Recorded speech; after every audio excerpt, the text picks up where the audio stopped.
So yeah, when the back is that stiff, I think one of the worst things you can do is just lay around on it because, I mean, think about it. If you lay around even when you're not in, trouble with your back, what does laying around and doing nothing do usually? Usually you get pretty stiff. From my experience anyway, the less I do, the more stiff I get. So if the back is just, if you can't walk, that's a totally different story, right? But like, I'm not saying your back is blowing out, you can hardly walk, go for a long vigorous walk, but like do as much walking as you can. And the reason for this, and especially the lower back, especially where the SI joint articulates with the ilium, because the nature of what's going on down there is like the ilium, which is the hip bone, right? They roll back and forth, and they also roll in and out with the movements of the femur, right? So what you're going to want to do there, especially if it's even like a facet joint irritation, or if it is true SI joint irritation, is probably walk, because what that does is it helps pump lymph around the body, and it helps pump blood into the area. It's pretty gentle, I'd say. Walking is like one of the gentlest cardio things that you can possibly do. And the more you sit around and stand around, like basically stay stationary, the more the muscles in the area tend to just kind of like seize up. There's not a ton of circulation happening there, and there isn't any encouragement of nutation and counter nutation, which is essentially like the forward and backward tilt of the sacrum in relation to the ilium. So and also the facet joints, they just glide just a little bit as you take every step, and it's also good for like maintaining coordination. And I think something that's not discussed a lot either is like psychology, right? So you have a bit of an injury, and like, what's your attitude towards it? Like, are you catastrophizing?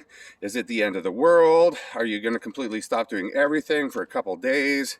Or are you going to try to maintain a certain level of function that's, we'll say like your baseline, like minimum acceptable? For me, I have this little drywall side job that I've been doing, and today I have to go tape it, right? So I can hardly reach my feet, but I can reach over my head pretty well.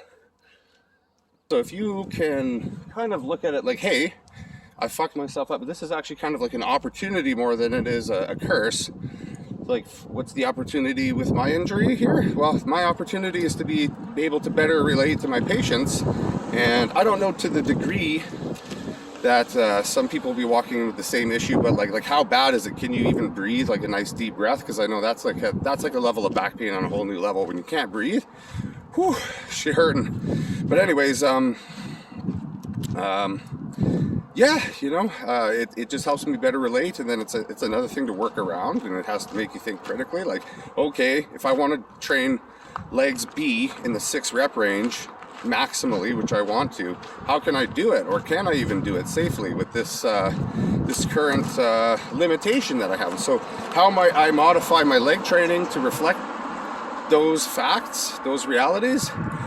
Maybe instead of going to my usual depth on the single leg press, maybe I just go shallow, or maybe I skip the single leg press for now and I just do isolation. So stuff like leg curl, leg extension, maybe GHR if it's friendly enough. Just like do what you can, right? So and then all the while too, like keep doing your mobility, get a couple more adjustments with the chiropractor, do the static core stuff, because that also helps, and it kind of helps desensitize too. If you continue to try like putting on your socks, try putting on your shoes, like take them on and off several times a day. Don't just like sit on the couch and do nothing, because the longer you sit on the couch and do nothing for, I feel like the less opportunities for neurological desensitization that you're giving the body, right? Because that is another part of chronic injury or even acute injury, is like we want to desensitize the area of hypersensitivity as soon as possible, and then build a psychological framework around the issue that says we can totally get over this, it's pretty minor. And say something is serious and you've kind of minimized it, well, don't avoid getting it checked out by a doctor, but in your head too, just to let yourself know this is something that is a minor, transient issue. It shouldn't bother me too much for too long, and I think that'll set you up for success. And don't just like have a positive mindset about it, but like have a bit of a plan. Like Take it easy for the first week.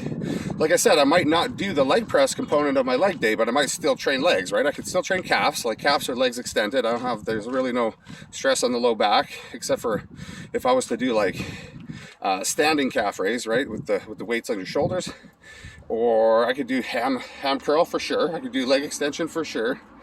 I don't think I'll be able to do good mornings, but I can try like a body weight extension in the Roman chair or something like that. Like I could just try, because fixating I don't feel like is going to be such a big issue, which is essentially what you do when you do a hip extension. You're basically working hamstrings and glutes, so you're really not supposed to go through a lot of spinal flexion.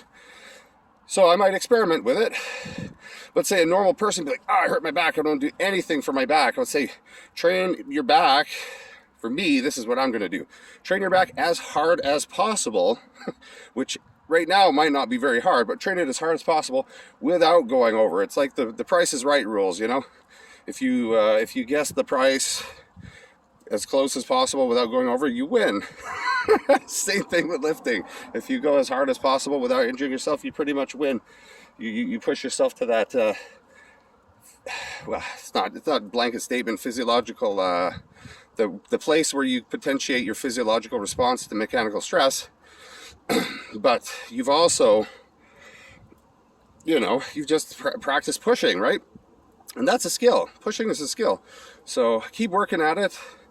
And before you know it, I think things will come around. Always go in there and do as much as you can without blowing it off or blowing it up. And that, again, is a skill that you have to learn how to, like, how do you modulate yourself, right? If you're one of those animals who just tends to go as hard as possible, continuously hurts himself, that's my situation. You have to learn how to hold back more than anything. And if you're somebody who doesn't really get results, you may have to learn how to push harder, because eating more and being uncomfortable, like, it's something you literally, I've had to do like daily if I want to gain any weight. And that's even rehab too. You have to push yourself into the edge of discomfort that you can reasonably tolerate without doing any extra damage, and then let that stimulus recover before applying a subsequent stimulus. That's literally the process. It's not very complicated. The hard part is learning what does that look like for you. So anyway, keep experimenting, and over time you'll find that.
Yes, this is not part of Shoulders Day, but because I fucked my back up like 3 days ago, and I'm here, there's a reverse hyperextension machine.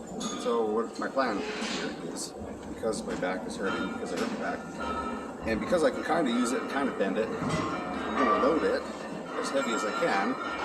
It's my strategy with every injury. Load it as heavy as you can, as hard as you can, without doing any more damage. So the first thing I'm going to do is load it. Start loading it today. I did my Copenhagen's, I did my 1990s, I did figure 4 stretch. I did also, there's another thing, banded monster walk, glutes, and there are a couple other things I'm going to do, but this is going to be one of the things I'm going to do for my low back. So it's just body weight, just do a couple. This should be easy. And if there aren't, then I made a big mistake.